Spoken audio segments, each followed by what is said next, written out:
ગુણાતીતાનંદ સ્વામીનો પ્રસંગ કહેવાયો. એ વખતે ગુણાતીતાનંદ સ્વામી જુનાગઢમાં બિરાજમાન હતા. અત્યારે જે ઇલેક્ટ્રિસિટીની વ્યવસ્થા છે એ વખતે ઇલેક્ટ્રિસિટીની વ્યવસ્થા નહીં, ફાનસના અજવાળે જમવાનું. તો એક જુનાગઢના શ્રેષ્ઠીને એવું થયું કે આ જુનાગઢ મંદિરના મહંત ગુણાતીતાનંદ સ્વામી 300 સંતોના મહંત છે અને હજારો હરિભક્તો એને ભગવાનની જેમ પૂજે છે. એ જમતા શું હશે? ઘણા પ્રશ્ન આવ્યા. સંતો શું જમે છે? ચોખ્ખું ઘી આવો જાય, મહિનાના 5 ઉપવાસ કરવાના, મન ગમતું કરવાનું નહીં. તમારે આમ કંટાળો આવે ફરવા જવા કે ચાલો આજે ચેન્જ જોઈએ છે તો તમે આમ આઉટિંગમાં નીકળી જાઓ, ગાર્ડનમાં જાઓ, કોઈ તમારા સગા સંબંધીને ત્યાં જાઓ, તમારા મિત્રોને ઘરે જાઓ. પણ અમારે એમ કહેવાય છે ફોન કરીને, જય સ્વામિનારાયણ, અમે આવીએ છીએ. તમે સેકન્ડ પ્રશ્ન પૂછ્યો, સ્વામી શું કામ છે? Y what is the reason? You કેમ? તમે શા માટે અમારા ઘરે આવો છો કે અમારી ફેક્ટરીમાં આવો છો? અને તમે જાઓ તો ઓહો આવ્યા. તો એ વ્યક્તિને એમ થયું કે ભગવાનની જેમ આ ગુણાતીતાનંદ સ્વામી પૂજાય છે, બધા હરિભક્તો એમને પગે લાગે, દંડવત કરે, એમનું વચન માને. એ જમે છે શું? તો સાંજના ટાઈમે છે એ જમવાના દર્શન કરવા આવે, જાણવા માટે, જોવા માટે. અને પછી તો અંધારું હોય, ફાનસના અજવાળે આપણી મર્યાદામાં એ દૂરથી જોયે છે અને એમને કંઈક સફેદ લિક્વિડ આપ્યું. હવે જુનાગઢ મંદિરમાં એ ગૌશાળા હતી, ગીર ગાય. એટલે એને એમ થયું કે ભગવાન સ્વામી કઠેલું દૂધ, બદામ, કેસર, પિસ્તા, મોઢામાં પાણી અને આવી જાય તો ઘરે પછી જઈને ઓર્ડર આપજો અને જો આગળ કઠેલું દૂધ પીતા હશે ફર્સ્ટ ક્લાસ. એનું અનુમાન ખોટું હતું, કારણ કે ગૌશાળા હતી અને સંતો આવે, હરિભક્તો આવે, પછી ઠાકોરજી માટે દહીં, દૂધ, છાશ, થાળ ધરાવે, એટલે એમાં યુઝ થતું, એટલે એ જમતા હોય. પણ એનાથી રેવાયું નહીં, આનું સફેદ લિક્વિડ અને પછી ઉપરથી કંઈક પાવડર નાખ્યો. એટલે એને એમ થયું કે આ દૂધ નથી, આ કંઈક જુદું છે.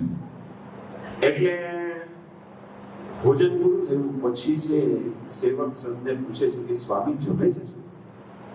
એ વખતે એમના સેવકે કીધું કે આ ગુણાતીતાનંદ સ્વામી તો સાદું સિમ્પલ બાજરાનો રોટલો અને છાશ જમે. એ કે શું? હા. એના કાન લાંબા થયા અને વાણી બંધ થઈ ગઈ. અને પછી તો છે એ પોતે એ આ વિચારમાં ઘરે જાય છે એમાં એ વિચારમાં જમે છે. એના પત્નીને આશ્ચર્ય થયું, આજે કોઈ કોમેન્ટ્સ, કોઈ એડવાઇસ નહીં. આશ્ચર્ય. એને એમ કહ્યું કે કદાચ ટેન્શનમાં છે પતિદેવ, એટલે કંઈ કોમેન્ટ્સ આવી નથી. 1 દિવસ, 2 દિવસ, 3 દિવસ, અઠવાડિયું પછી આઉટિંગમાં નીકળ્યા. રાત્રે સાંજે ત્યાં આટો મારવા નીકળે છે જુનાગઢની બજારમાં સાંજના ટાઈમ. પછી પત્ની ધીમે રહીને પતિદેવ મૂળમાં હતા, હસતા હતા. એટલે એમ થયું કે અત્યારે હવે પ્રશ્ન પૂછવા જેવો છે. એને કહ્યું કે તમે કઈ ટેન્શનમાં છો? કે ના. પછી બીજો પ્રશ્ન પૂછ્યો, કઈ ઉઘરાણી રોકાઈ ગઈ છે? કે ના. તો કે તમારો પ્રોજેક્ટ પૂરો નતો તો એવું કઈ છે? તો કે ના એવું કઈ નથી. પછી આનાથી રેવાયું નહીં પતિદેવની, કેમ આટલા બધા પ્રશ્ન પૂછે છે?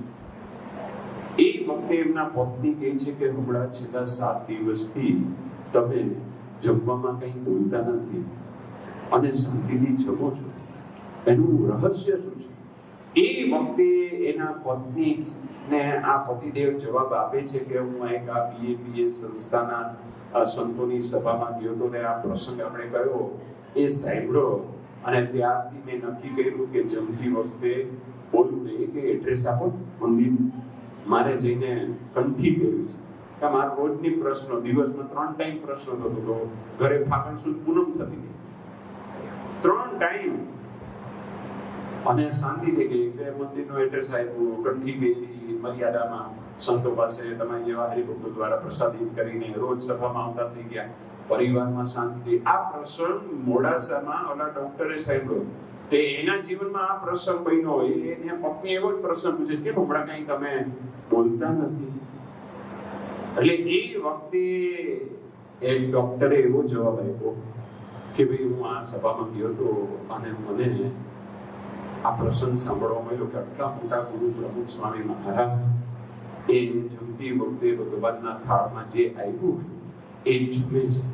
તો મેં ત્યાં મનોમન નિર્ણય લીધો. અને તમને આશ્ચર્ય થશે કે આજે એ ડોક્ટરનો આખો પરિવાર સત્સંગી છે. એનાથી આગળ એ આખો પરિવાર કાર્ય કરશે અને સત્સંગનું પ્રચાર પ્રસારનું કાર્ય કરે છે.